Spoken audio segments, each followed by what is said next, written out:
കരങ്ങൾ രണ്ടും കൂപ്പിപ്പിടിച്ച് ദിവ്യകാരുണ്യത്തിലേക്ക് തന്നെ നോക്കുക. ഇതാ മക്കളെ, കർത്താവ് നമ്മളെ കണ്ടുകൊണ്ടിരിക്കുന്ന സമയമാണ്. സ്വർഗീയ നിമിഷങ്ങളാണ്.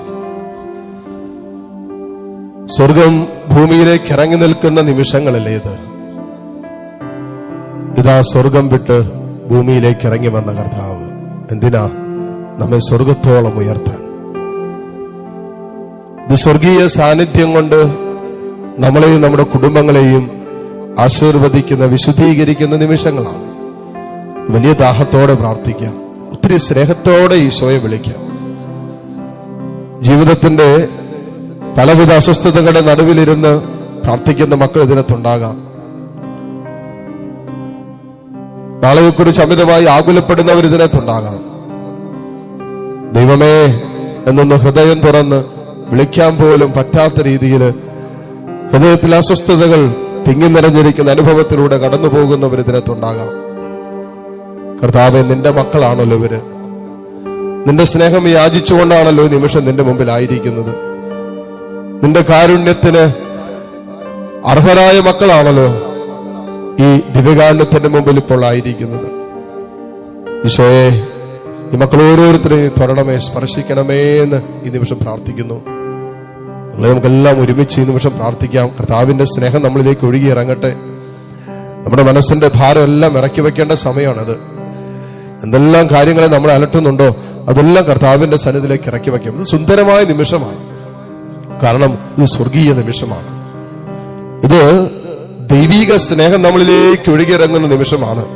അപ്പോ സ്നേഹത്തിന്റെ മേഖലകളിൽ നമ്മൾക്ക് ഇന്നോളം ഏറ്റെടുക്കേണ്ടി വന്ന സകല മുറിവുകൾക്കും സൗഖ്യം കിട്ടുന്ന നിമിഷമാണ് സ്വർഗീയ സ്നേഹം നമ്മളിലേക്ക് ഒഴുകി ഇറങ്ങുമ്പോൾ. പ്രാർത്ഥിക്കാം, കർത്താവേ, ഞങ്ങൾക്കും വേദനകളുണ്ട്, ഞങ്ങൾക്ക് സങ്കടങ്ങളുണ്ട്, ഞങ്ങൾക്കും മുറിവുകളുണ്ട്.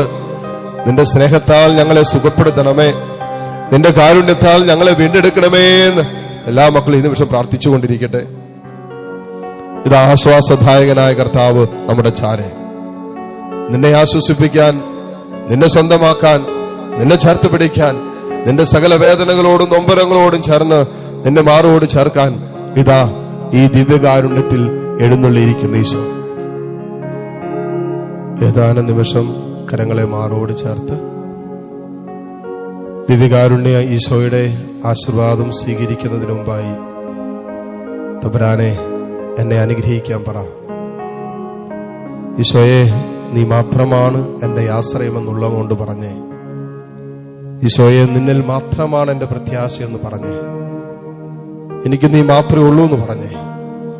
ഈ ലോകത്ത് വേറെ ആരുമില്ല ഈശോയെ എന്നെ ഒന്ന് സ്നേഹിക്കാൻ. ലോകത്ത് വേറെ ആരുമില്ല കർത്താവ് എന്നെ ഒന്ന് മനസ്സിലാക്കാൻ. ലോകത്ത് ആരുമില്ല ദൈവമേ എന്നെ ഒന്ന് ചേർത്ത് പിടിക്കാൻ. നീ മാത്രമേ ഉള്ളൂ.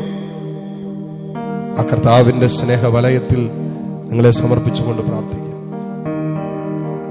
നിങ്ങളുടെ മനസ്സിന്റെ എല്ലാ വേദനകളും തമ്പുരാന്റെ മുമ്പിലേക്ക് ഇറക്കി വെക്കട്ടെ. മനസ്സ് സ്വസ്ഥമാകട്ടെ, മനസ്സ് ശാന്തമാകട്ടെ. മനസ്സിന്റെ സകല ആകുലതകളും കർത്താവിന്റെ കരങ്ങളിലേക്ക് വെച്ചു കൊടുക്കും. മനസ്സിന്റെ സകല ഭാരങ്ങളും ഇറക്കി വെച്ചുകൊണ്ട് പ്രാർത്ഥിച്ചേ. തമ്പുരാന്റെ സ്നേഹം നമ്മുടെ ഹൃദയങ്ങളിൽ ദൈവീക സമാധാനം കൊണ്ട് നിറയ്ക്കട്ടെ. ദിവ്യകാരുണ്യ നമ്മളെ ആശീർവദിക്കാൻ ഒരുങ്ങുന്ന നിമിഷങ്ങളാണ്. മക്കളെ, നിങ്ങൾ ഹൃദയം കൊണ്ട് സമർപ്പിച്ച ആ വിഷയങ്ങളിലേക്ക് കർത്താവിന്റെ ആശീർവാദം യാചിച്ച് സ്വീകരിച്ച് പ്രാർത്ഥിക്കട്ടെ.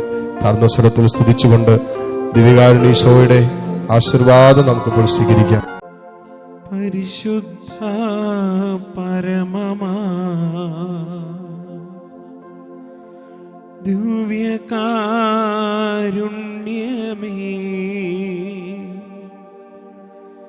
ഇന്നുമെന്നും അംഗീകാരാധന.